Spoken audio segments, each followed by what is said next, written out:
I did not know how to speak English. To be very honest, I was so shy. I was so hesitant to get into a college that everybody around me was speaking English. But again, resilience, taking up the challenge. I have done developments of molecules that sat across officers from FDAs to submit to a new molecule before it is being launched in the market. And year's time, which is a very, very short time, your money can go -5% or it can go +5% or +10%, depending on what the market is. So I would strongly advise somebody who needs the money in a year's time. Go to the financial advisor. Back in their mind, there will be always something. Okay, अगर उनके पास जाना है, I should have like X amount of fund to take an advice. तो कितना minimum fund होना चाहिए advisory services के लिए भी? India and state ministry should hear this.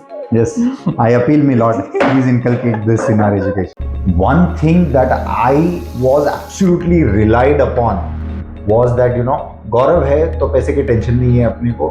We are here to advise them. We are here to understand what their goals are, understand what their risk profile is, understand what their time horizon of investment are, and then we advise a certain mutual fund product that suits their requirement.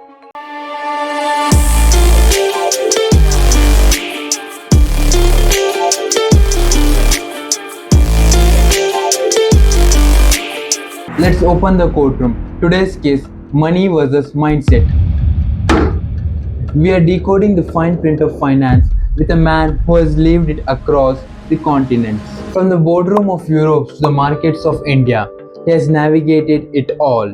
With over 2 decades of experience spanning across finance, pharma, and healthcare, he has led team at Novo Nordisk, Hewlett Packard Enterprise, Medibuddy, Medibox, and now he heads his own financial service firm, InFINiti Financial Services, to make their money work smarter and not harder. In this episode, we talk about smart investment, finances, money, future of economy, and the mistakes which smart investors does too, and tips, and many more things. Be with us to know about this in detail, all through the lens of wisdom, experience, and brutal honesty. Welcome to Let's Talk Everything episode 4, where money meets mindfulness, and also watch this episode in 1.25x for better experience.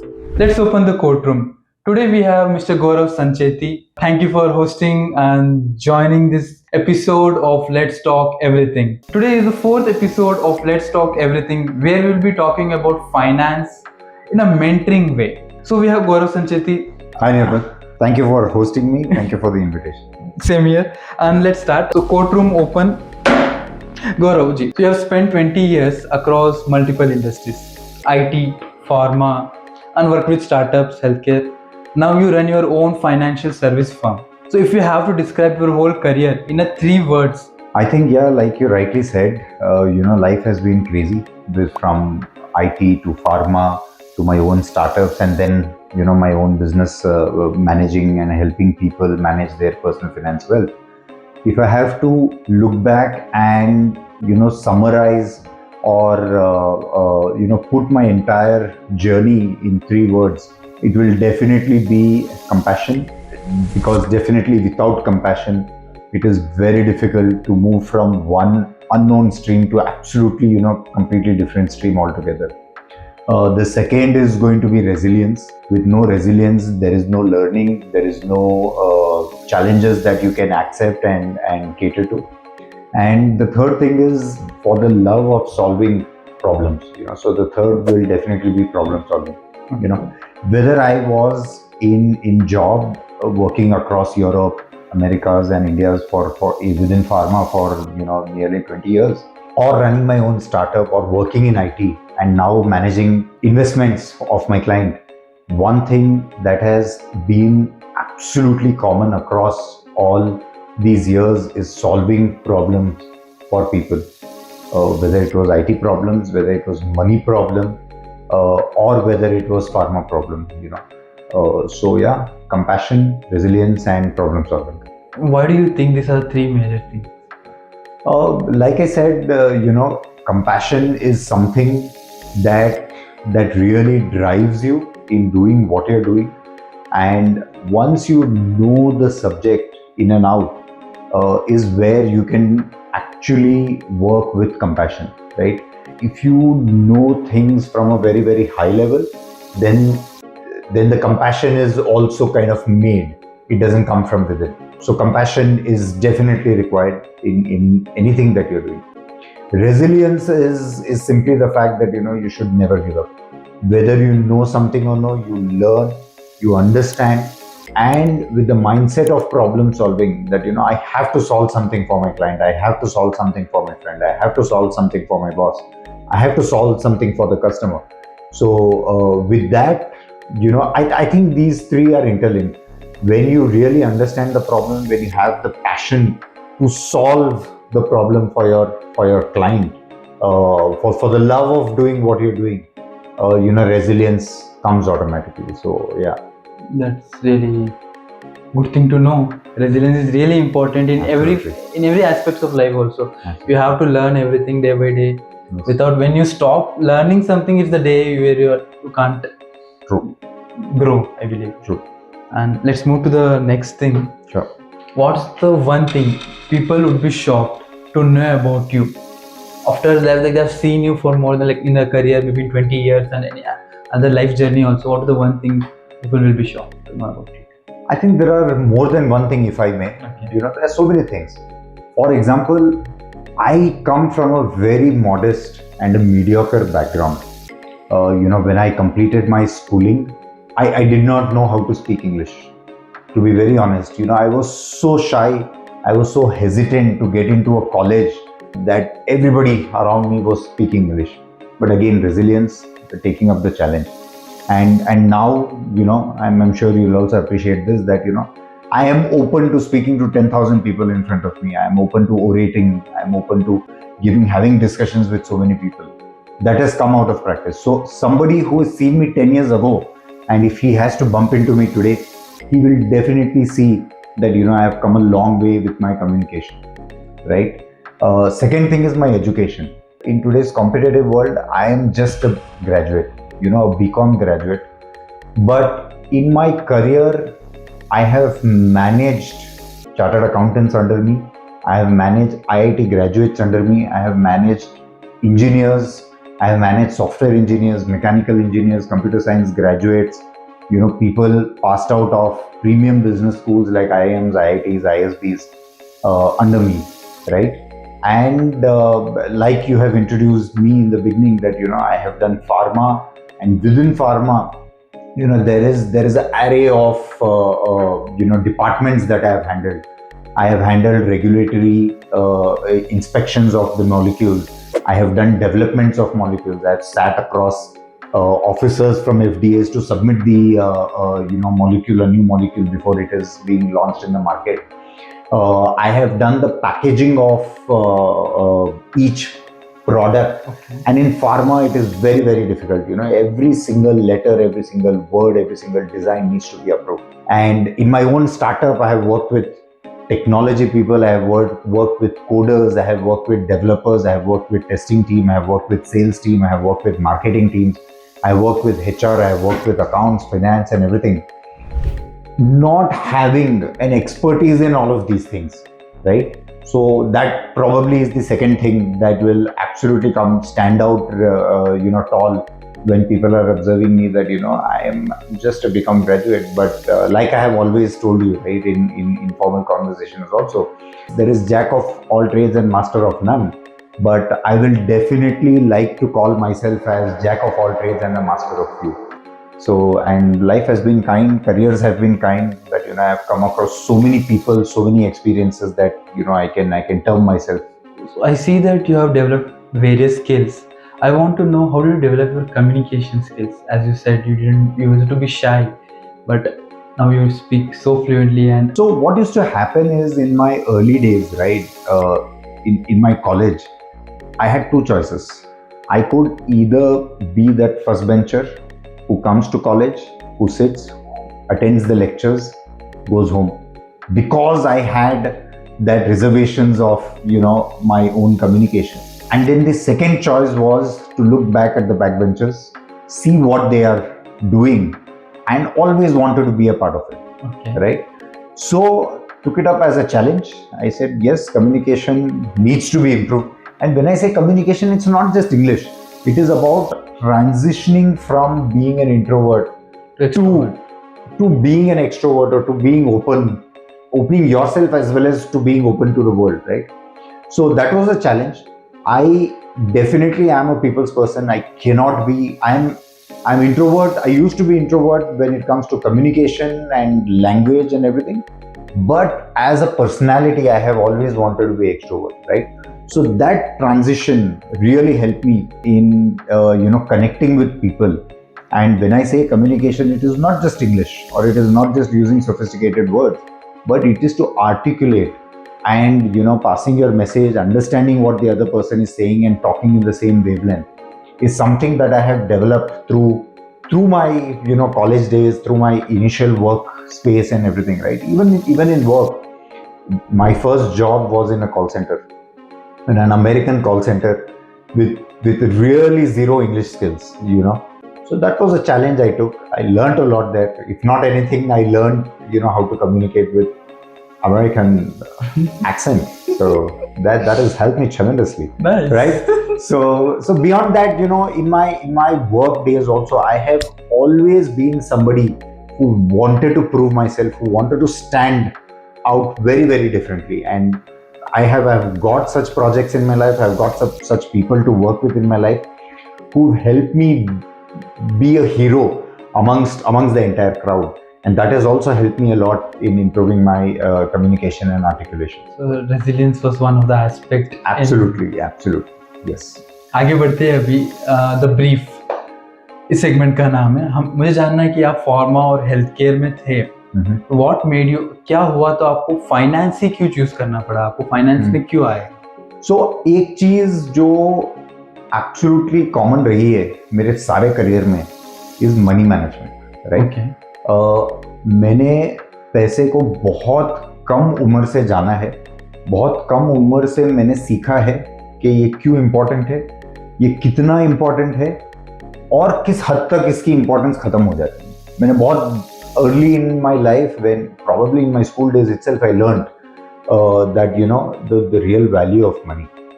और मेरे सारे career span में, weather वो IT है, whether it was in pharma, whether it was in my own startup, right, one thing that I was absolutely relied upon by my seniors, by my super seniors, by my colleagues, by my subordinates was that गौरव है तो पैसे की tension नहीं है अपने को, पैसे manage हो जाएगा.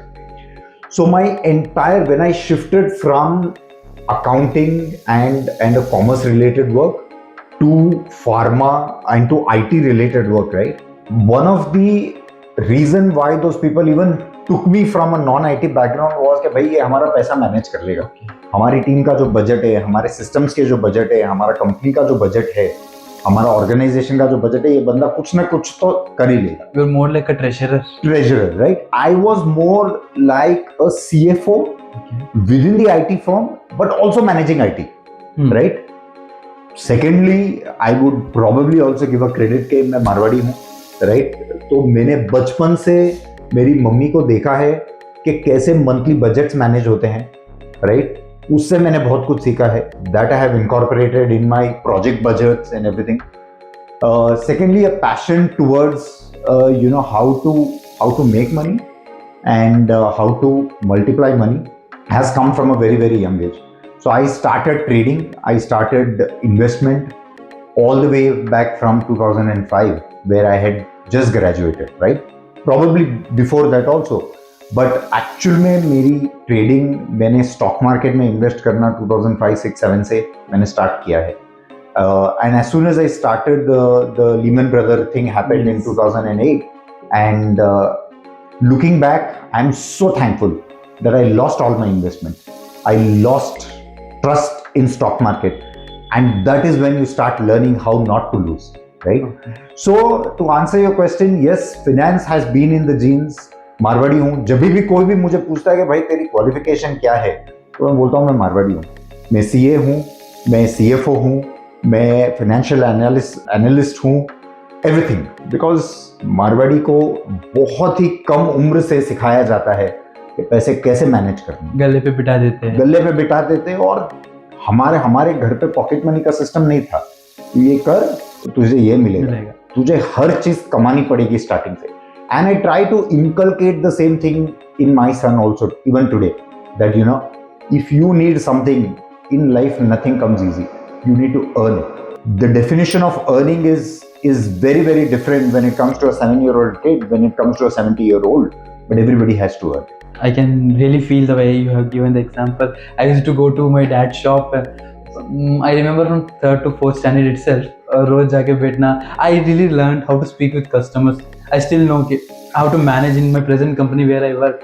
I know how to talk with the vendors. I know how to talk with other people. कैसे काम करना है, कैसे काम करना है करके. Absolutely. That we learn from very beginning. Yes, 100%. So in your corporate journey, you've been in multiple roles like operation manager at Novo Nordisk, one of the biggest pharma company we can say. You worked in Europe, and then CEO at Medibox, senior director at Medibuddy, roles in Europe and India. What was the toughest leadership challenge you have faced? I think the toughest leadership challenge that I have faced is people. Okay. It is both. I would place people both as the toughest part of my leadership role as well as the easiest part of my leadership role. And let me explain why that is. Because when you are working in corporates, you are working in a silo when it comes to a small project, right? You don't need to understand the entire end-to-end business, but a part of the business. Now, with that part of the business, now for example, let's say system development, right? A big pharma company works on a lot of systems, and all of these systems are either developed or managed end-to-end within the organization. Now, I was in charge of system management as a function where we had about 40 to 60 various systems that Novo Nordisk and its employees uses across the globe.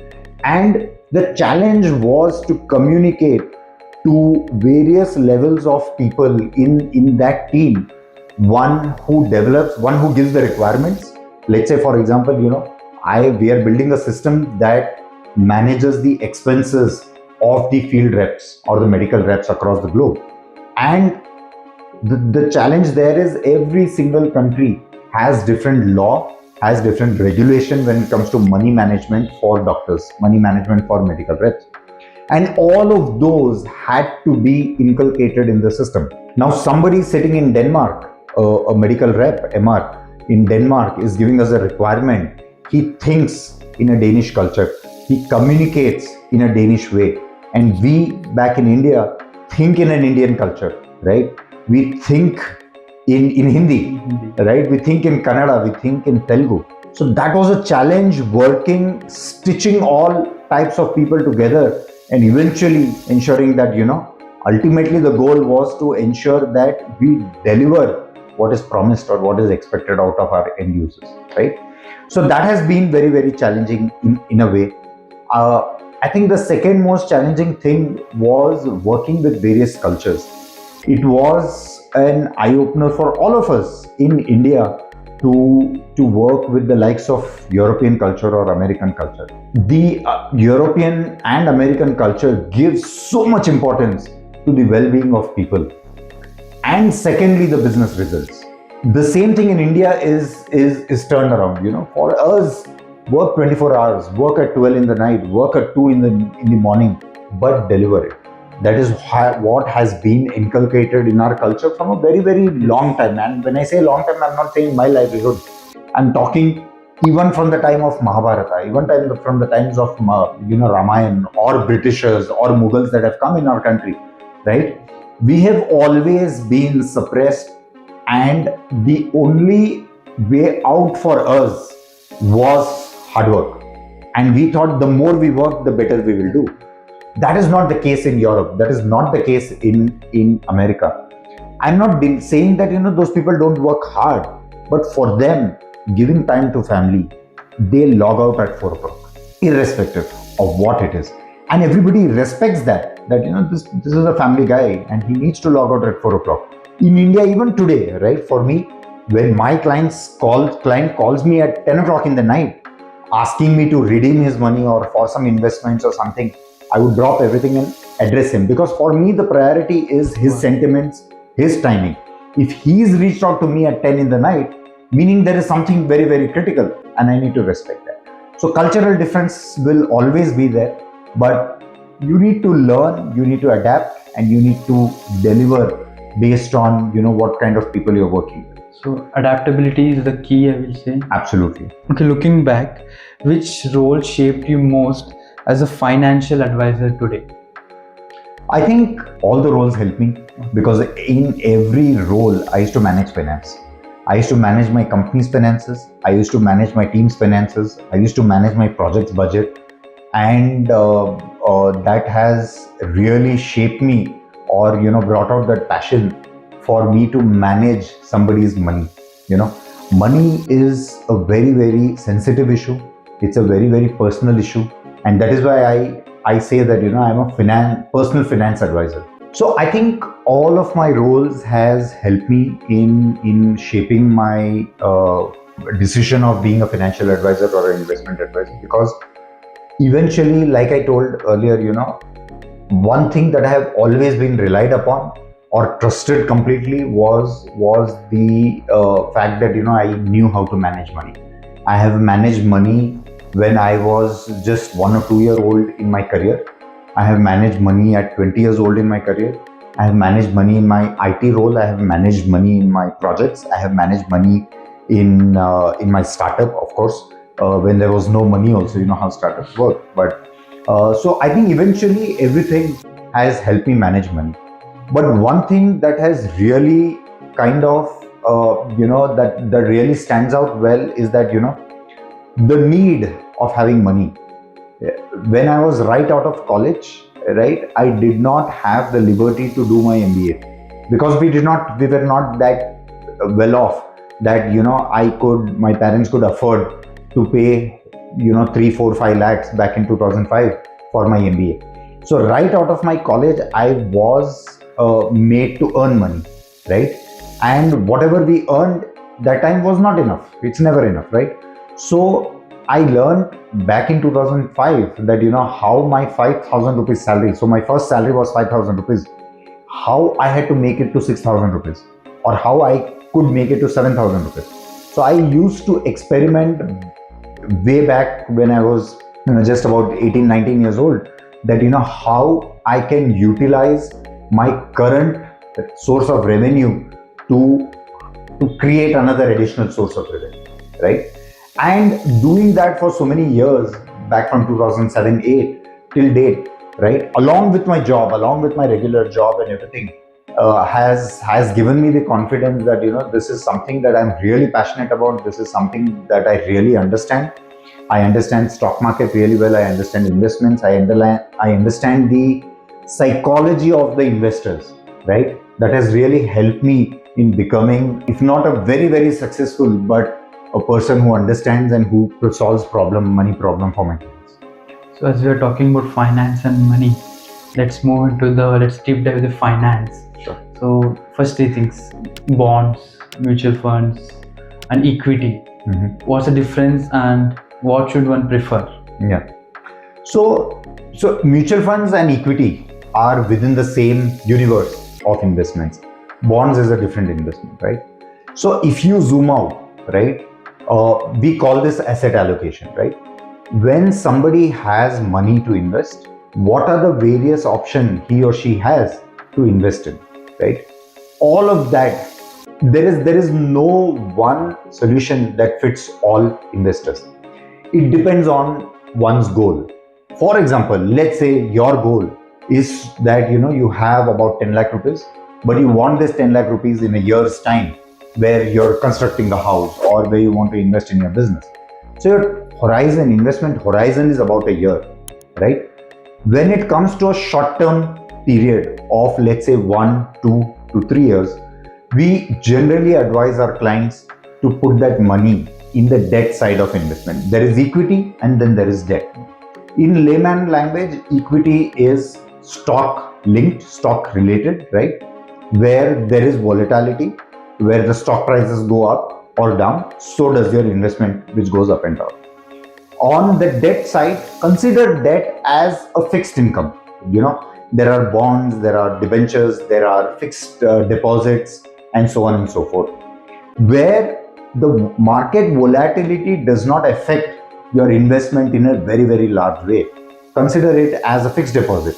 Irrespective of what the market scenario is, if the bank has promised you to give a 6.5% interest on a fixed deposit, they will ensure they will deliver that. Now, during that year, if there was a war that broke out, or if there is an economic meltdown, or if there is a Lehman Brothers that is happening, or if there is a COVID that is happening, it does not matter. Bank has promised you a 6.5% return, they will deliver a 6.5% return. That is the debt side of the investment. On the equity side of investment, it is linked to the markets, right? When the markets are doing well, your investment will do well. When the markets are doing not so well, when they are volatile times, so will your investments be. And that is the reason how does one choose the right asset class is depending on what your investment horizon are, what your financial goals are. For example, like I told you, if you have 10 lakh rupees that you will need to, let's say, do an interior of your house that you're that is under construction now, there is no point of investing that money in equity link, because in a year's time, which is a very, very short time, your money can go -5% or it can go +5% or +10%, depending on what the market is. So I would strongly advise somebody who needs the money in a year's time to either put it in fixed deposits or liquid fund, or a money market fund, or a short-term liquid fund, so on and so forth. At the same time, if you tell me that you need the money for your son's education, that is 15 years, 20 years down the line, then I would definitely urge that money to be invested in equity or equity linked products, which is mutual funds, which is AIF, PMS, or the newly launched SIF, anything that is linked to the equity market. Because the equity market over a very, very long term, right, manages your money really well. It absorbs the market volatility over a period of a very, very long, when your investment horizon is very long. It manages the market volatility. It manages the external scenarios such as the war or internal politics situations that is happening in a country. It manages it very well. Nothing lasts for such a long term that the equity market cannot manage. Now, apart from these two, then there are a lot of other investment classes also.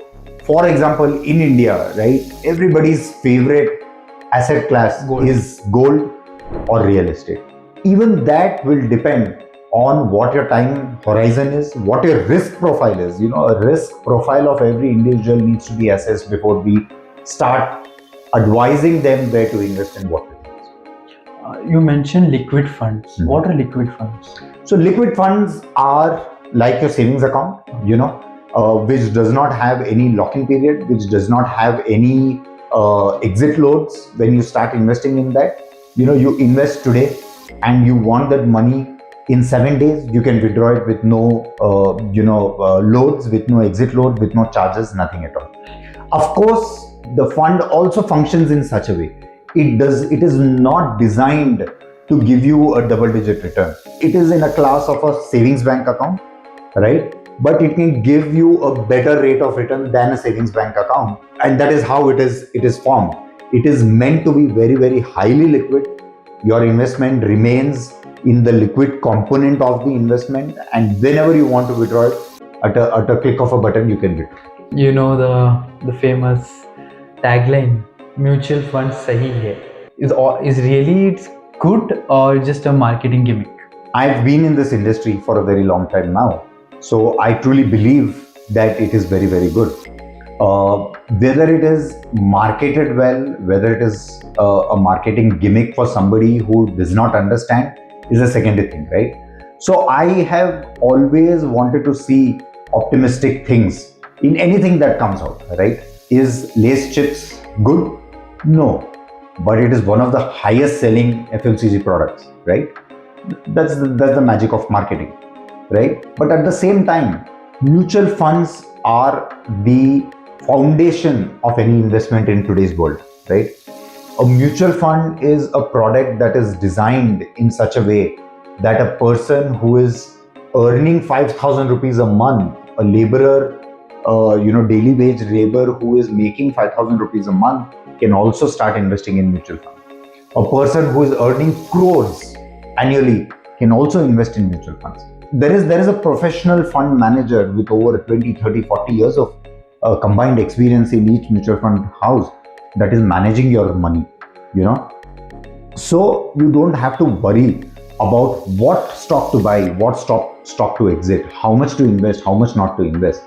Now, for example, there are stocks in India like MRF, right, that are trading at over 1 lakh rupees per stock, and that laborer will not be able to invest in this stock because in India you can't buy partial stocks, you have to buy one full stock.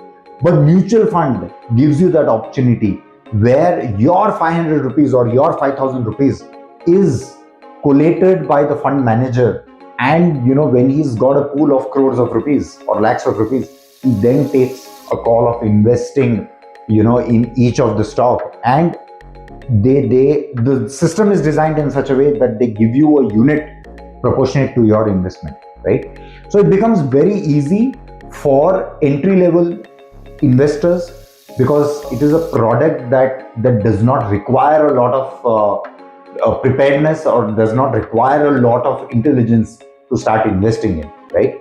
And with the likes of me, between the mutual fund companies and the investor, we are here to advise them. We are here to understand what their goals are, understand what their risk profile is, understand what their time horizon of investment are, and then we advise a certain mutual fund product that suits their requirement. So basically, mutual fund are for everyone, whether it is a low income fellow or a high income fellow. Absolutely. In terms of investing, retail investors are always chase for hot tips. Maybe in terms of IPO, maybe in terms of the stocks which are already listed, in which stock we should put our money सट के 2 दिन 3 दिन 1 महीने बाद भी we get double digits, triple digits returns. So in fact, some people get some tips also. Yes. But then also they lose money. Yes. Why and how? कैसे manage करें? So I see a lot of my clients coming और वो बताते हैं मुझे कि Telegram में इतने सारे channels हैं. Yes. Telegram I think is something that is filled with such analysts that provide tips on a daily basis, right? Does it work? Does it not work? I don't know. So I have never been a part of any of such groups, right? Does it work? Does it not work? How long does it work? I think these things are not relevant, right? When as an advisor, I do not advise my clients that your money will be doubled, right? I ensure that their financial goals are met. Now, to meet those goals, I have various products at my disposal to help them invest, right? Mutual funds, like we spoke, is one. Direct equity is one. Fixed deposits are one. Fixed income instruments are one. Bonds, like we spoke, are one. So what is important is not to double the money in a month. What is important is what does that money give you? Why do you want to double that money in a month? For example, there is a emergency requirement that you have 1 lakh today and you need 2 lakhs in a month. But what is it that you need the 2 lakhs for? Let's say you want to clear your loan. Then the answer is not to double the money in a month. The answer is that you should have planned your debt management in a way that in 2025 October or 2025 December, you are in a position to clear your loan. So we strongly recommend our clients not to chase the return on income in a given period of time, but to chase return of achieving the financial goals, right? So, and as a disclaimer, I would, since you have brought this up, that there are a lot of people who say 10 दिन में पैसा double, 1 महीने में पैसा double. Remember the movie Hera Fairy, I think? Lakshmi Chit Fund. Lakshmi Chit Fund, right? Bipasha Basu was gone. She was nowhere to be found. And I know for sure that all these so-called influencers that are there on YouTube, Instagram and Telegram today are not even registered with SEBI, are not even qualified mutual fund advisors or distributors. They are not registered investment advisors, right? So when the push comes to shove, these people will, they will wind up, they will shut down their office, and they will disappear overnight. And we keep hearing so many stories also on social media that somebody has lost 5 lakhs, somebody has lost 10 lakhs, somebody has lost crores, just basis on these tips of doubling money or giving handsome returns, right? So my advice is, don't chase returns. My advice is to chase your financial goals. My advice is to ensure that you eventually, at the end of your day, end of your career, you need to be at peace when it comes to your personal finances. And that is the eventual goal of earning, eventual goal of investment. So basically, we have to see what's our goal, and then we have to invest. Absolutely. I should not be behind those so-called Definitely tips. not. Every investment should be attached to a goal. As soon as you meet a goal, have a new goal. Every single penny that you put in as investment should be attached to a goal. And I would refrain everybody from short-term trading. The data says that, for example, there is something called as futures and options, right? The data says that 98% of people have lost money in futures and options, and only about 1-2% people have actually made money, and even during a very, very short term, right? So attach your investments, have a mindset of investment and not trading, have a mindset of achieving financial goals and not making profit. As we are speaking about the goals, and if you had rupees 1 lakh today, I know there are lots of facts for that to invest in any particular asset class, but if you had a rupees 1 lakh and you were at the age of 26, 27, suppose, if you had to invest, what are the asset class you would be choosing? Yeah. So, of course, there are a lot of, like you said, there are a lot of things that goes into defining a person's risk profile, defining a person's need, understanding his goals.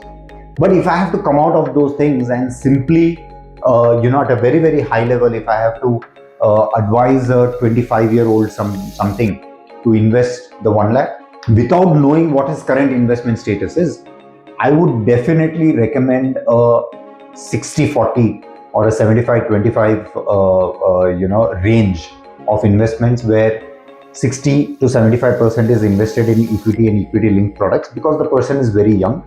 He is probably working at a reputed firm and having a very, very stable income, and the remaining 25 to 35% in debt side of the investment to meet his emergency. For example, irrespective of where he's working, a job loss is something that he or she may not be prepared for.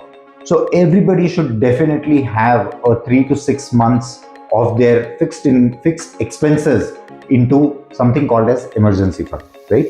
Now that emergency fund can be allocated within the debt side of the investment, and a long-term investment that a person does not need in 3 to 5 years time is something that needs to be allocated within the equity side, right?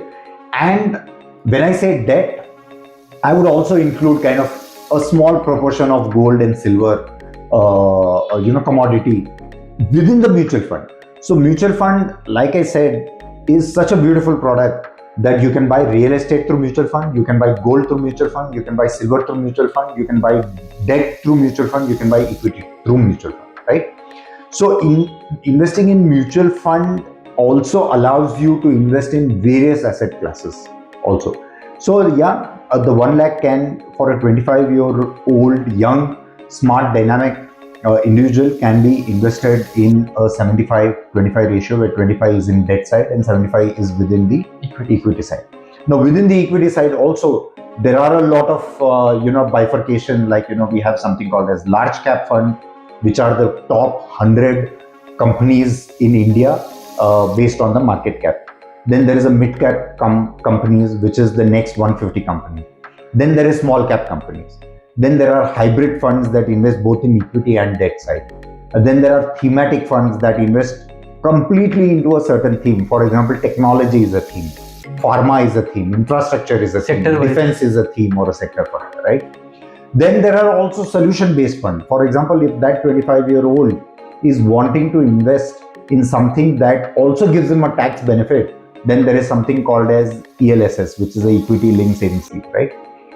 Which gives him a tax benefit also under Section 80C of income tax. So There are a lot of permutation and combination, but a 75-25 is something that I would definitely recommend to a young, hardworking 25-year-old guy.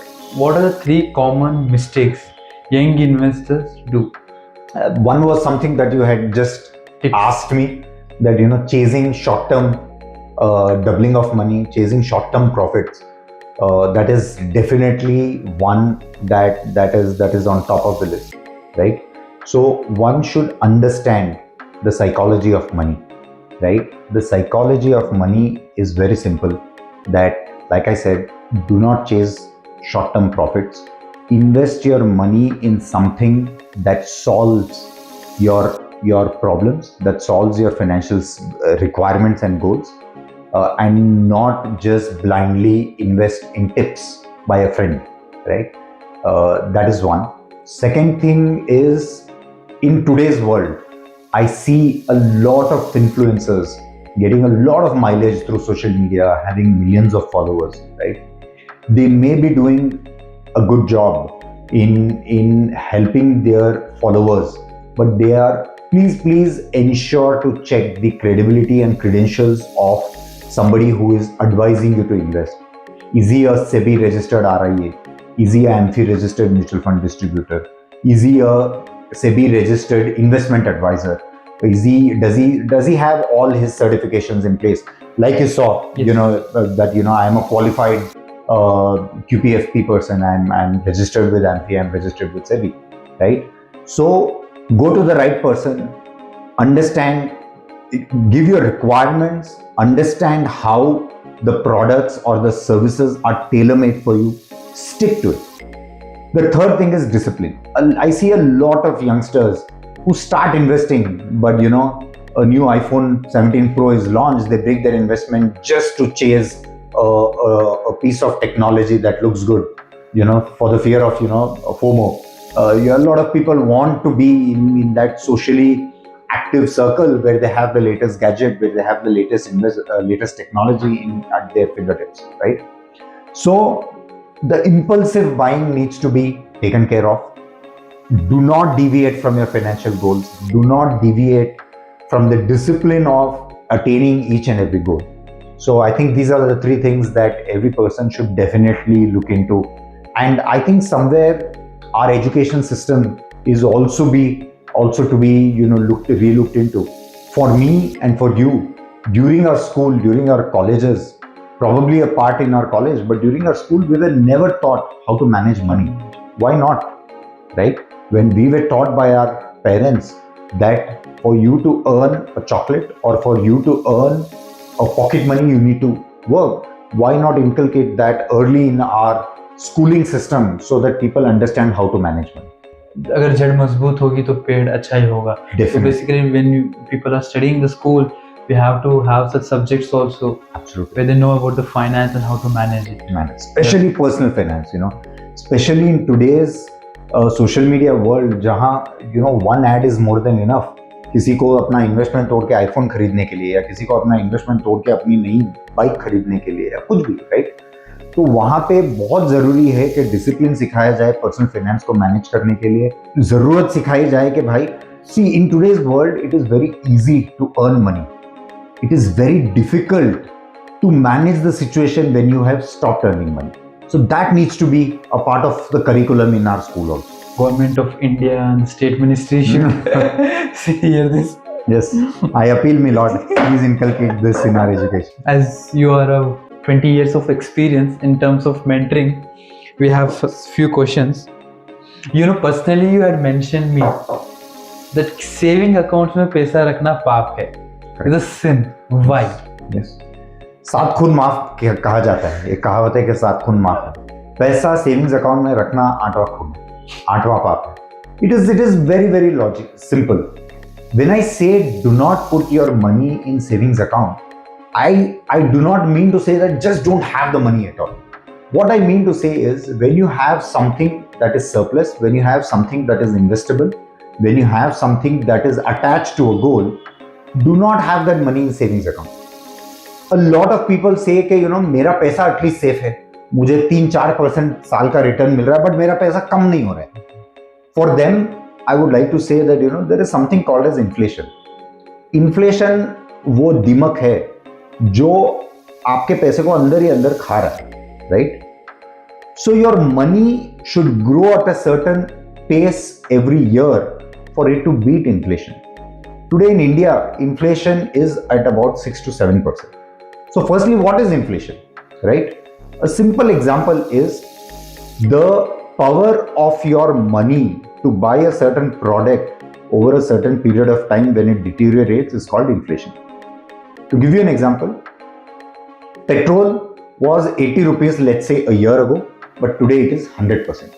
So the petrol inflation, अगर 80 रुपए में 1 litre petrol पहले आता था, आज 80 रुपए में आपको सिर्फ 800 ml आएगा, तो आपका 20% लॉस है, तो उसको हम इन्फ्लेशन कहते हैं, राइट? तो आपका जो पैसा सेविंग्स बैंक अकाउंट में पड़ा है with no attached goals, you are thinking कि मुझे 2-3% रिटर्न मिल रहे हैं, उस 2-3% पे पहले तो आपको आपके मार्जिनल टैक्स रेट पे टैक्स पे करने पड़ेंगे. If you are in a 20% bracket, if you are in a 30% bracket, you have to pay that much tax even on the interest that is earned. But your 1 lakh rupees that was kept in savings account has become 1,03,000 rupees at the end of 1 year. But the capacity of 1,03,000 rupees to purchase something over a period of 1 year has reduced.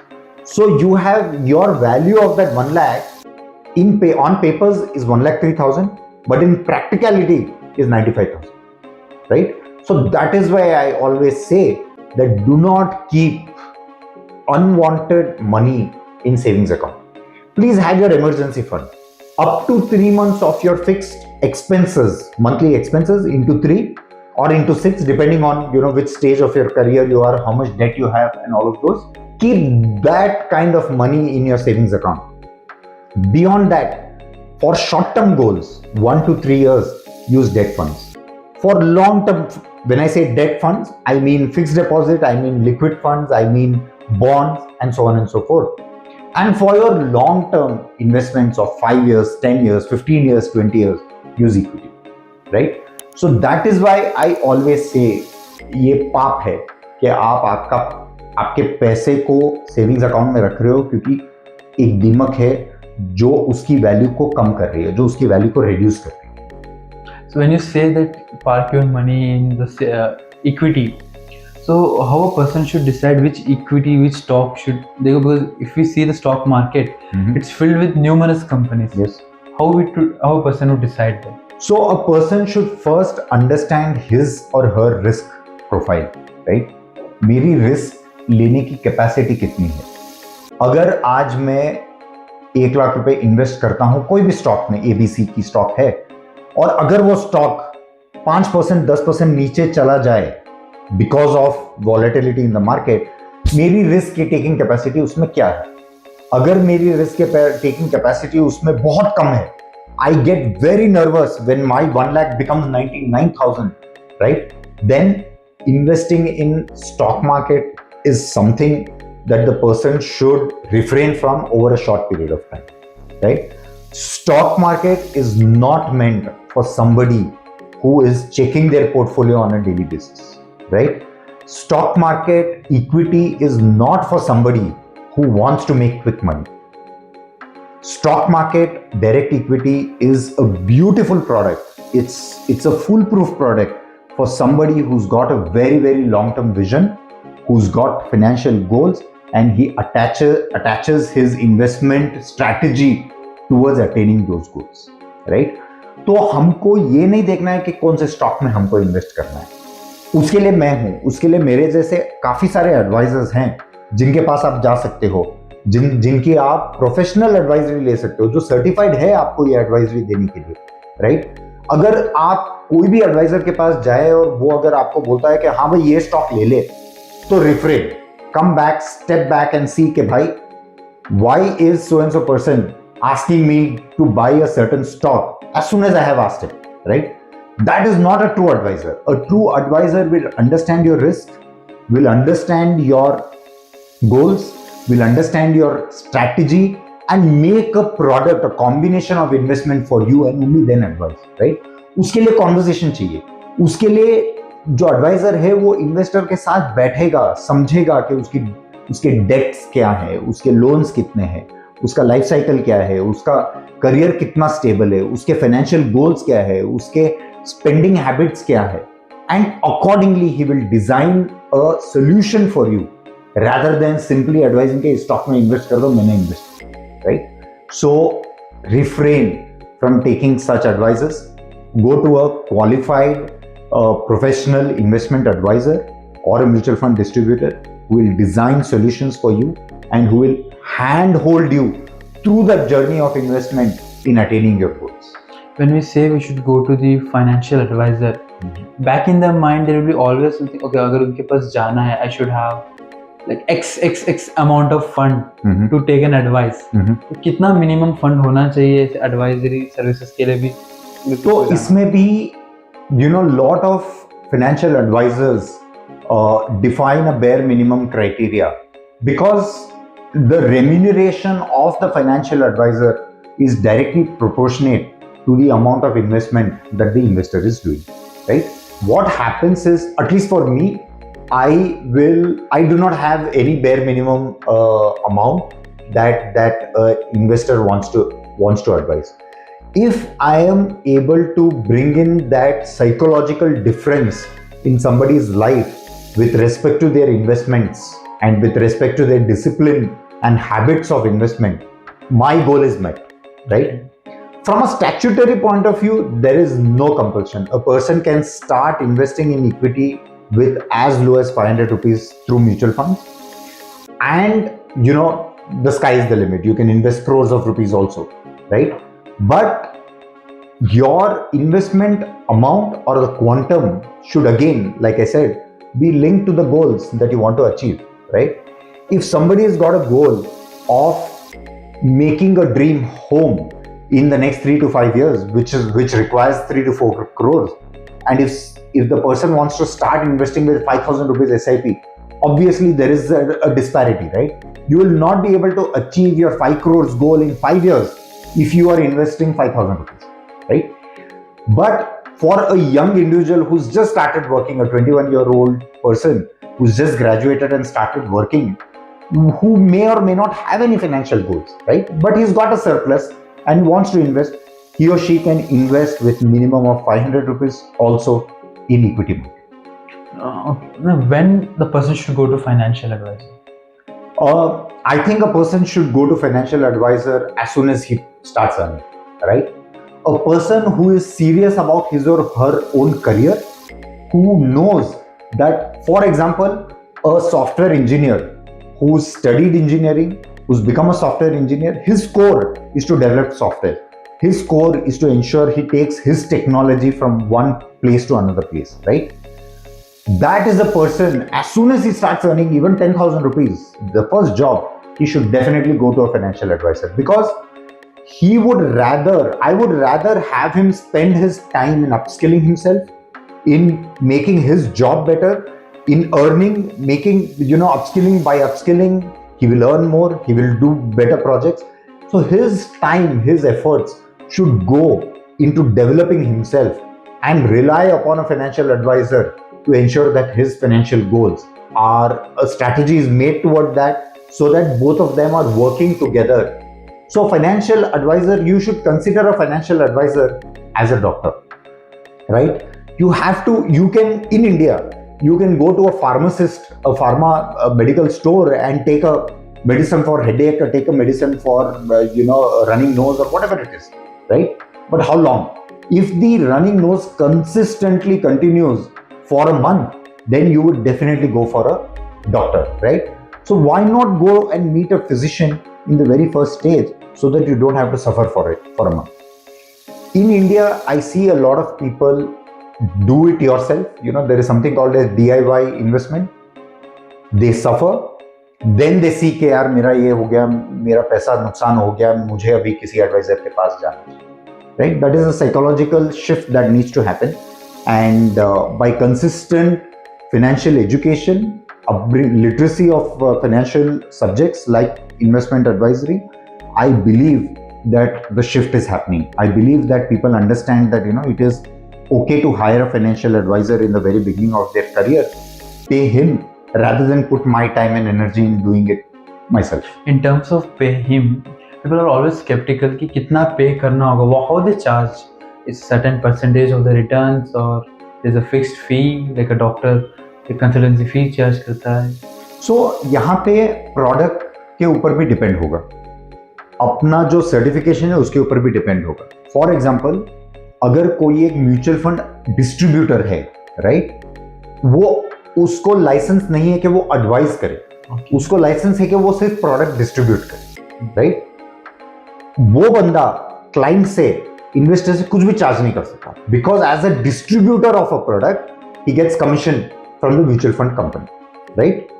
Eight the same time an advisor, SEBI registered investment advisor, will charge a slight fee to the client to manage his entire portfolio, because he then offers direct products. In mutual fund there are two types. One is a regular product and one is a direct product. Direct product का expense ratio जो होता है वो बहुत कम होता है. Regular product का expense ratio ज्यादा होता है, क्योंकि उसी expense ratio से म्यूचुअल फंड डिस्ट्रीब्यूटर का कमीशन भी पे होता है, right.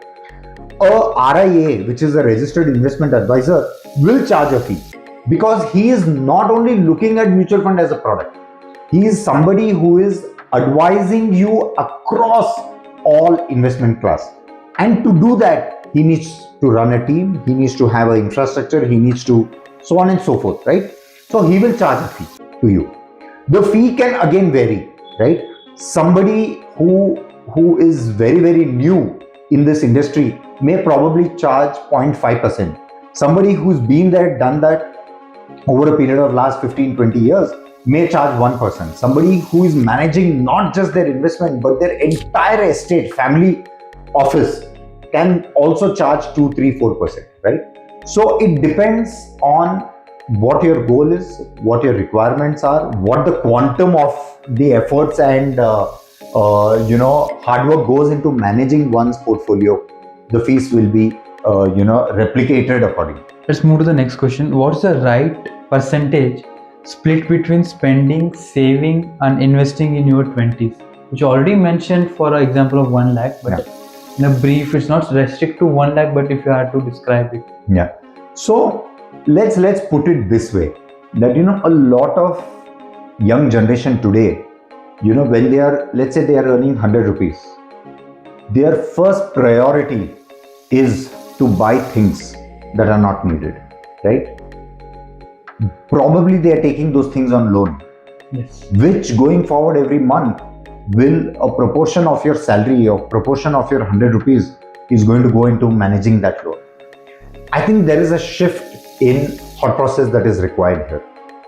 Earlier, the way our parents have also lived through is, you earn, you spend, whatever is the delta is saving. I think the mindset needs to change now.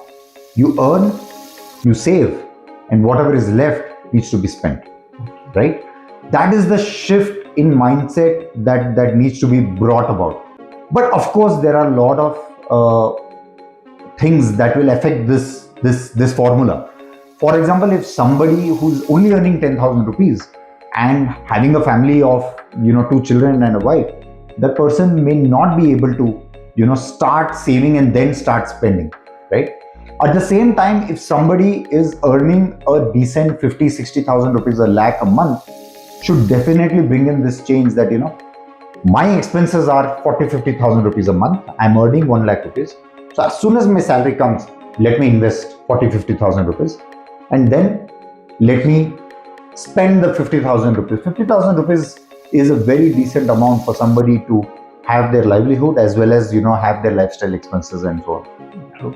So basically, to earn money, you have to be rich. In a way, you should have. Yes. Now it depends on how you define rich. A person who is very, very skilled is also rich by his skills, right? A person who is very, like I gave you an example of a software engineer, when he is investing in upskilling himself, he's becoming rich by skills. He's becoming rich by efforts and hard work in his work, and money is an outcome. Money is not something to be chased. It will come by default. What's the difference between rich and wealthy person? A rich person is somebody who is chasing money. A wealthy person is somebody who's chasing freedom. And eventually, the goal of any person should be freedom. A financial freedom, work-wise freedom, social freedom. Eventually, in your retirement years, what is it that you would want?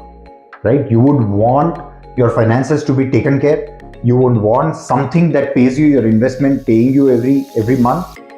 You would want to be at peace. You would want to attain freedom eventually at the end of the day. That's true.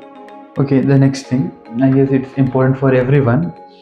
What money habit separates successful professionals from paycheck to paycheck one? I would not like to differentiate somebody who's living from paycheck to paycheck compared to somebody who is very, very successful, right? I have seen professionals who are multi-millionaires, who've had their own startups, who've sold it, but they are very, very bad in their personal finance situation, right? As soon as they've made money, we read so much, right? They've bought a yacht, they've bought expensive homes, and then eventually when their career dips, they have nothing at their disposal to even for survival. They declare bankruptcy. Right? They declare bankruptcy. At the same time, I know for sure that people who live from paycheck to paycheck are very happy, are growing at a certain percentage, at a certain pace every year, are upskilling themselves, they're upbringing their family, they're moving from lower middle class to upper middle class to a well stabilized moving towards financial freedom. But I think, what are the habits that differentiate a person from being at peace with his finances and at a person compared to a person who is not at peace with his personal finances? Is like we have already spoken. There is discipline, there is impulsive buying, there is not attaching your investments to your goals. Not having financial goals is in itself, you can't drive a car on the street with no destination. You'll eventually keep driving, you'll get tired, you'll run out of the gas, you'll run out of the fuel, and you'll have to let go of the vehicle then and there. So you need to have a goal. You need to ensure that you need to work towards attaining that financial goal. I think these are the traits, these are the habits that can really make a financially secure person happy at the end of the end of his goals, compared to somebody who is chasing no goals and who is simply chasing profit, or who is simply chasing money, and eventually he may not be content or satisfied with his financial situation at the end of his term. So basically, in whatever scenario, goal is the key, I feel. Yes. Without goal, there is no difference in earning paycheck to paycheck or a hefty amount of Absolutely. money. Absolutely. I get it. What are the do's and don'ts every investor should follow, or maybe every professional should follow before investing or after investing? क्या करना चाहिए? कहाँ तक limit रखनी चाहिए? Limit is directly proportionate to your risk profile, right? Like I have mentioned in so many conversations, that a person should definitely reach out to a professional. A professional will help you understand what your risk profile is, right? A professional will help you develop your financial goals. A professional will help you strategize your investments towards attaining those financial goals. A professional will help you with tax strategies. A professional will help you with ensuring your taxes are paid optimally, your taxes are paid timely, everything is taken care of, right? So the do's are these. The don'ts are definitely, I would say that, put your time and effort in upskilling yourself in your field, rather than doing it yourself. कि यार मैं क्या है, आज तो इतने सारे apps है, गूगल में सब कुछ मिलता है, एआई ने सब कुछ क्लियर बना दिया है, तो मैं एआई को मेरा प्रॉब्लम दूंगा तो वो मेरे को investment strategy with the product दे देगा, right? But eventually a thinking individual intellectual person is required to ensure to understand your sentiments. AI will not be able to understand your emotions. AI will not be able to understand your ever-changing situation. AI will not be able to understand कि आपके जो human sentiments है, how you connect with your children is not something AI will understand. How you connect with your children when you talk to your advisor, right? He will be able to understand that emotion. He or she will be able to understand कि इस चीज को कैसे sensitively address करना है in over a period of time. A lot of youth today are distracted by crypto, trading fads, or get rich quick schemes. What's your one line warning to them? I think my one line statutory warning to them would be that, define your investment goals, stick to your investment strategy, and invest in asset classes that help you meet those strategies and not chase quick money. Understood. Please listen from the advisor, finance advisor, from the mentor. And now let's get back to the one more question. I personally wanted to know, what is SME IPO and are they worth applying? So IPOs are basically, when a company is getting listed on the stock market for the first time, when they are diluting their investment, right? Then when they are diluting their equity for the first time, you can apply for being a investor in that company, right? It does not matter SME or a large cap. IPOs come across large cap, medium, small, so on and so forth. But yes, it's a way for investors to start investing in that company when they first come into the market, right? IPO is a good investment tool for somebody who wants to, see some kind of return, expect some kind of return in a very, very short term. Because an IPO, from the time an IPO is open till the time it gets listed, it's about 7 days or something. You invest a minimum of 15,000 rupees in any IPO. In SMEs and small cap, it is minimum of 2 lakh, right? And as soon as it gets listed, and if there are some gains, somebody can sell and make a very, very short term money as such. However, not all IPOs are listed with positive returns compared to the listing price, right? And compared to the trading price. So be very careful. Understand before it is not something that you have to blindly go and start investing in every IPO. You need to again understand the nitty-gritties, the financials of a company. What is the ROE of a company? What is the PE of a company? What are the balance sheets? What are the promoters' stake? There are many such things. You can always reach out to your financial advisor, and he or she can help you, advise whether to invest in an IPO or not. I get it. But SME IPOs just recently started, I believe, and people say they're more riskier than a normal IPO, which we can for a single lot varies from 13,000 to some 20,000. But in terms of SME, we should have minimum 10 to 11 lots, which amount to 1,50,000 to 2 lakh minimum. So it's more riskier, but it's more profitable also. If the listing ends are too high, we can easily earn some good amount of money. Yes, like I have said again, stick to your investment strategy. If your financial advisor advises you that investing in an IPO is a part of your investment strategy, then definitely do it. Otherwise, doing it yourself, if you are well equipped, if you know how to read the financials of a company, if you truly believe that the company is doing very well in a long term, whether it is IPO or whether it is investing in an already listed company, right? Understand, what your risk is. Understand and ensure that your investment strategy is for a long term. Again, if your strategy is कि मैं अभी 2 lakh invest करता हूँ small cap company की listing में और 10 दिन में ये जब लिस्ट होगी मुझे 10, 15, 20% का प्रॉफिट मिल भी सकता है.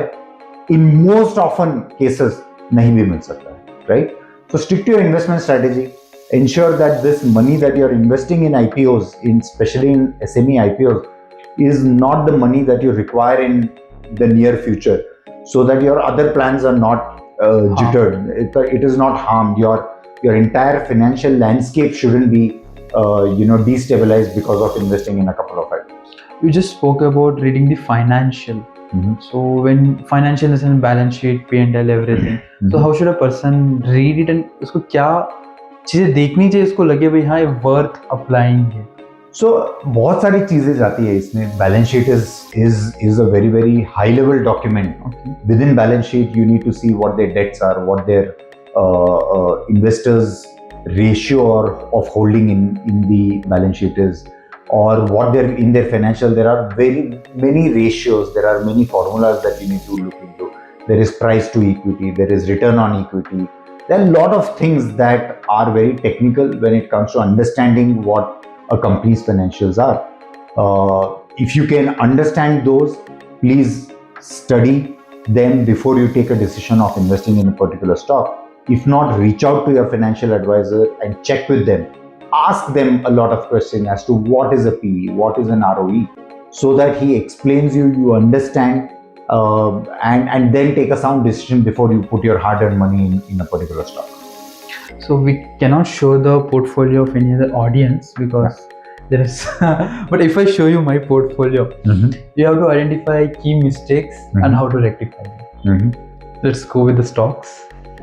Numbers बोल सकता हूँ कि नहीं? नहीं ना, percentages. So yes, I can see it's a very good portfolio that you have built, Nirmal. However, I would like to highlight that I would like to actually ask you, this investment that you have done in direct equity, direct stock, are they attached to any goals? No. Right? So having an attachment to a certain goal will psychologically help you to understand. Now, for example, your current portfolio is negative as of today, right? It may, you may think, if this negative output continues for the remaining, let's say even a month, you'll really start panicking कि यार एक महीने से मेरा पूरा portfolio negative में है.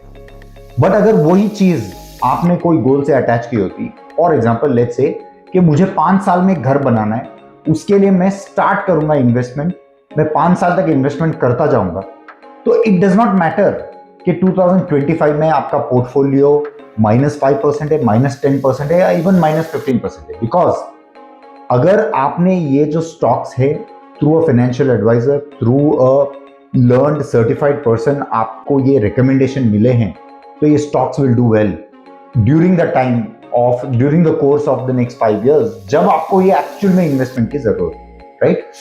But having said that, I think most of your stocks are really good, barring a few laggards भी हैं इसमें. जैसे कौन सा है? Suzlon है. Suzlon is a stock that has been a laggard for a very long term. Laggard मतलब? Laggard is slow moving, snail pace, right? But ये stock sudden में once in a term, once in 5, 6, 7 years, it has a very good spike. Like we've seen it in the last couple of years. I got 100% return. I did not sold. Yeah. अभी नीचे आ गया. So again, like I told you, right? Do not chase returns, chase goals. Okay. आपको एक बार 100% की आदत लग गई, फिर आप एक्सपेक्ट करोगे कि ये अगले एक और साइकिल में ये 100% रिटर्न देगा. अगर नहीं दिया तो जब तक साइकोलॉजिकली हम बोलते हैं, these are called biases, human biases होते हैं. एक बार अगर आपने कोई स्टॉक देख लिया कि 20% रिटर्न दिया है और वो अभी -10 में चल रहा है, तो जब तक वो +20 नहीं होगा, psychologically your mind is wired in such a way कि यार नहीं 20 आएगा तब मैं बेचूंगा. एंड इन दैट टर्म वो -10 से धीरे धीरे -12 हो रहा है, -15 हो रहा है, and you are losing it. Loss booking is also an art. Every financial advisor will help you understand what loss harvesting is. So I have to sell one of the stock. Which one would you? I would definitely the one that is on top of this list. I do not want to take the name of the thing, but this is a SME stock. It's a very risky stock.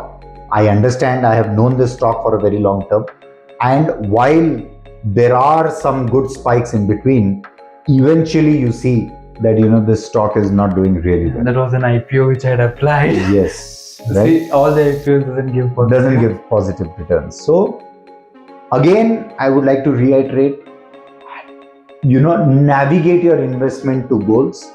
Ensure that you work with a financial advisors who can strategize your investment. I am not saying do not have equity holdings. I am not saying do not have fixed deposits. I am not saying do not apply to IPOs.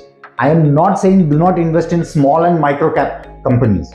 But align them to your goals. Align them to your investment horizon, which will eventually ensure that your portfolio, and look at your investment not at stock level, look at your investment at a portfolio level. आपका गोल था 5 साल में घर बनाना है, मुझे 1 करोड़ रुपए चाहिए, right? आज आप XYZ इन्वेस्ट कर रहे हो, तो आपको ये नहीं देखना है कि सुजलॉन ने मुझे कितना दिया, आपको ये देखना है कि मेरा ये जो बास्केट ऑफ 10-15 स्टॉक है वो सब कुछ मिला के, किसी ने लॉस किया, किसी ने प्रॉफिट किया, किसी ने बहुत अच्छा प्रॉफिट किया, किसी ने मीडियम प्रॉफिट किया. Everybody plays an important role in your portfolio, right? Your goal is eventually to make that 1 crore in 5 years to build your house. I get it. Thank you for the advice. And one more thing. When should person sell the stocks? Okay, I know because when the goals are accomplished, but in terms of I don't have a predefined goal. And I know there are stocks which are giving me returns, but I'm not selling it. With the hope that, it will give me better return. But it's going down again. Yeah. So if a person does not have their investment attached to any strategy or any goal, and they simply have some kind of surplus that they are investing in, then I would highly recommend that for every investment, have a goal. And when I say goal, I mean a financial goal. Like, for example, let's say you've invested 10,000 rupees in a particular stock, and your goal should be कि ये जब 12,000 हो जाएगा या जब ये 15,000 हो जाएगा मैं विड्रॉ करूँ, राइट? या इस स्टॉक ये -5% चला जाएगा तो मैं विड्रॉ कर दूंगा, I will book my losses and withdraw it. और जब ये स्टॉक 10% प्लस में जाएगा तब मैं विड्रॉ करूंगा. But again I would like to raise a flag here saying that your understanding of buying the stock is way more important than chasing the returns, right? आपने इस पर्टिकुलर स्टॉक में क्यों invest किया है, आपकी इसकी background क्या थी, आपने क्या इसके फाइनेंशियल स्टडी किए हैं, आपने क्या इसके टेक्निकल स्टडी किए हैं, और फिर आपने इसमें इन्वेस्ट किया है. अगर आपके कोई लाइफ फाइनेंशियल गोल्स नहीं है तो मनी वाइज छोटे मोटे फाइनेंशियल गोल्स रखिए कि अगर मैं इसमें 10,000 इन्वेस्ट कर रहा हूं, जब ये 20% मेरे को रिटर्न देगा या 10% रिटर्न देगा over a period of 1 year और 1.5 ईयर और 2 ईयर और XYZ, तब मैं इसको निकाल दूंगा. या ऑन द नेगेटिव साइड, जब ये स्टॉक 5% नीचे चला जाएगा, मेरी risk taking capacity is +-5%, right? तो जब ये 5% चला जाता है तो आप विड्रॉ कर दीजिए, राइट? एंड इवेंचुअली ऐसा भी होगा कि as and when you invest in a stock, वो स्टॉक नीचे जाता है, और as and when you withdraw from the stock, वो स्टॉक ऊपर जाता है, राइट? तो मैं हमेशा कहता हूं कि स्टॉक मार्केट फीस मांगती है, भले आप देना चाहो या नहीं. आपको स्टॉक मार्केट इतना कुछ सिखाती है कि आपको फीस तो देना पड़ेगा ही. It is given.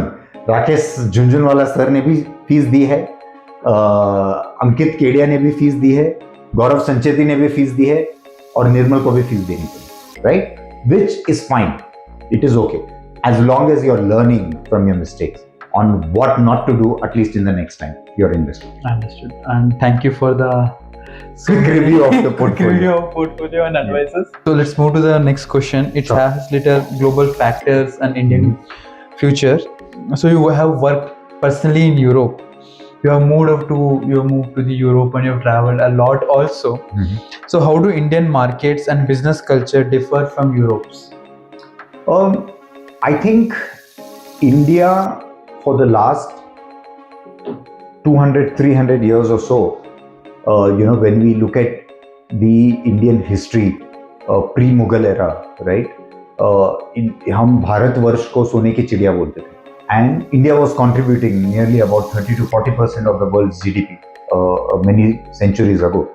And then India was reduced to a lower income category country where the GDP was less than 1 or 2% at the end of British era, right? So a lot of these things has to go back to the history of the way Indian businesses are built, of the way Indian markets were built, right? India, for a lot of centuries, for the last 2000 years odd, has been the epicenter of the world trade, right? You cannot deny that fact. India has been pioneer in spice trading, in silk trading, in cloth trading, which were the basic things that the world required at that time, right? When technology, internet boom happened in the late 80s, 90s, right? India again stepped up in being a pioneer in developing those technologies, or becoming the call center of the world. When in the early 2000s, call center was the norm, right? At the same time, in the last 30, 40 years, Europe has been categorized as a developed country. America has been a developed country. Japan has been a developed country. While India has been from a pre-developing country to a developing country now to a, we are slightly moving towards the era where India is a highly, moving towards being a very developed country, right? But there is no denying the fact that India has always been in the center of the world trade, right? Whether it was technology, whether it was trade, whether it was barter, so on and so forth. Now, with a developed country and a developing country, there is a lot of cultural differences. There are a lot of mindset differences in the way the businesses are made, in the way the businesses are done, right? So I would definitely want to put my money in a developing country than a developed country if purely it is with respect to my investment. Why? Because there is a lot of resilience in a developing country. When something fails, they quickly move on to the next strategy. I have seen businesses. Let me give you an example of Flipkart, right? Flipkart was started by Roger and Sachin back in 2007 to purely deliver books. It was a book trading platform, right? It did really well in Bangalore. They started delivering hundreds of orders, hundreds of books on a daily basis. But then they very quickly understood that this is not going to sustain for a very long term. And today you can see Flipkart is the mogul of Indian startup, right? Billions of dollars in valuation, got acquired by Walmart, so on and so forth. Another example is Myntra. Myntra today is a household name in Indian. Everybody is buying through Myntra. They are buying clothes, they are buying their accessories, they are buying shoes. Everything is on Myntra. But did you know that Myntra, when it started, was a printing and gift item startup? They used to develop these mugs, print it on that. They used to give you printouts. They used to give you A4 size papers. But they very quickly understood that this is not something that is going to last, and that is the power or the advantage a developing nation can provide, because the dynamics of a developing nation is such that it teaches you what will work, what will not work very early on in your startup, in your business. The second aspect is that the population in a developing nation is a growing population. A population in a developed nation is either stabilized or in declining. For example, Japan, right? So the average age of people in Japan today is over 60. The average age of population in India is youth. We are at about 20, 30 years of age. So that also changes the dynamic. That gives you a ready market for you to test any product, because those are the maximum number of population in your country. So that is also there. From a market, purely from a stock market point of view, right? In a developed country, the inflation, can you guess what is the inflation rate in, let's say, for a developed country like Germany or Denmark or Norway for that matter? What is the inflation rate there? I'm not aware. It is actually in negative or zero. So year on year, your power of €1 or 100 euros is same. You can buy the same fuel, you can buy the same rice, you can buy the same furniture in that 100 euros that you could have bought 3 years back, right? In India, the inflation rate in itself is at about 6-7%. So the growth of the country is actually, it is mandate for the government, for the industries to grow at a much higher pace, because inflation is probably taking away 6-7% of their earnings, right? Another interesting fact is that, the annual hike in India is anywhere between 10% to 15%, usually is what I'm saying, for a working class corporate employee. But the same thing in Europe is less than 1 or 2%. Somebody getting a 2% annual hike in Europe or America is going to be so happy that, अरे यार 2% का hike मिल गया, I'm very very happy. और India में हम 15% hike पे भी रोते हैं, यार सिर्फ 15% दिया है, right? So those are the differences in Indian and European market. So basically, as we are a developing country and adaptability or resilience जहाँ पर भी रहेगा, it's good to invest there. Yes. Understood. So right now, as we know, US tariffs and Iran का जो port India handle करता था, उस पर भी अभी sanctions लग चुके हैं अमेरिका की तरफ से. फिर America is demanding European Union and NATO states also to impose sanctions on both India and China. दो बर्थडे विश तो आ गया था, सारे सबकी तरफ से बर्थडे विश तो आ गए, फिर भी कुछ हुआ नहीं है इतना in terms of policies, in terms of tariff पे. तब वो क्या लगता है इंडियन मार्केट कैसे बर्ताव करेगा? आई थिंक मोर देन कैसे बर्ताव करेगा, मैं ये कहना चाहता हूँ कि my confidence in Indian market, in Indian economy is very very high. My confidence in the law makers of India is very high. My confidence in the CEOs, the founders of the Indian business, is very very high. That will take care of any sanctions or any tariffs that are being implied, right? For example, the Indian government very recently had a GST reforms, right? That has helped in a lot of way to ensure that our exporters, our businessmen are taken care of in one way or the other, right? The consumers eventually, the investors eventually are going to get benefited, right? And the tariffs have been imposed. Definitely, I wouldn't say that it is not going to impact the Indian business houses. It will impact, but eventually we will come out of it, right? And it is the social media that has made the tariffs such a big thing. Okay. But the tariffs have been there for the last 20 years, 40 years, for the last 50 years also, right? Ever since India has gained independence, there were tariffs from US, from European market, and India also imposes tariffs. Tariffs are nothing but taxes imposed on exports or imports, right? So they have always been there. Suddenly moving a particular tax rate higher will definitely have an impact, but India is capable enough to handle those short-term shocks and those short-term volatility from the tariffs. Understood. I guess we have spoke a lot about finance and also went to Europe and America's tariff rates. And now let's move to the next segment of the Law Gardener. Let's talk everything is the Law Gardener bar exam. Okay. I know you have written BCom exams and other certification exams, but this is a bar exam for advocates. They write All India Bar Exam, but this is something which I have come up with. LGBE, the Law Gardener Bar Exam. There is nothing based on the questions. If you can answer whatever the way you want. I am not going to judge you. I am not going to give any certification and like you are qualified. But I guess you viewers, my audience may guess the way you answer. So let's start with this. This is more like a rapid fire, one-liner or one-word answer. Okay. So if you had to choose between stock and real estate, what would it be? Stock. Europe or India, easier to do business? Europe. Crypto, disruption or distraction?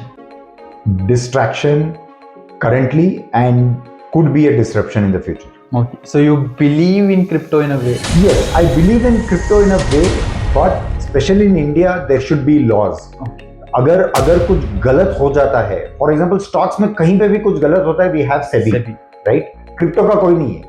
सो जब तक वो Indian law के अंदर नहीं आता, I am very very sceptical. But as soon as it comes under Indian law, there are some laws to manage cryptos and all of those, then I will be willing to look into it. Okay. Rich dad, poor dad, or intelligent investor? Intelligent investor, definitely. Biggest I wish I invested earlier moment. No, so many. So many in the past, so many in the present, and so many in the future, right? So, Startup funding or stock markets, where's the bigger gamble? I think the bigger gamble is in startup because the visibility, the visibility of for an investor in a startup is very very low compared to a listed company because सब कुछ available है, उनके balance sheets available है, उनके con calls आप सुन सकते हो. So definitely gamble is higher in startup. If not finance, which industry would you lead today? That's a very interesting question. I don't know. Probably I would be in teaching. I think I'm very good in articulating and making people understand any concept. So probably I would love teaching. In fact, I am also doing a lot of teaching in my current role also. I do a lot of financial literacy sessions that I have spoken to you about. So yeah, probably teaching.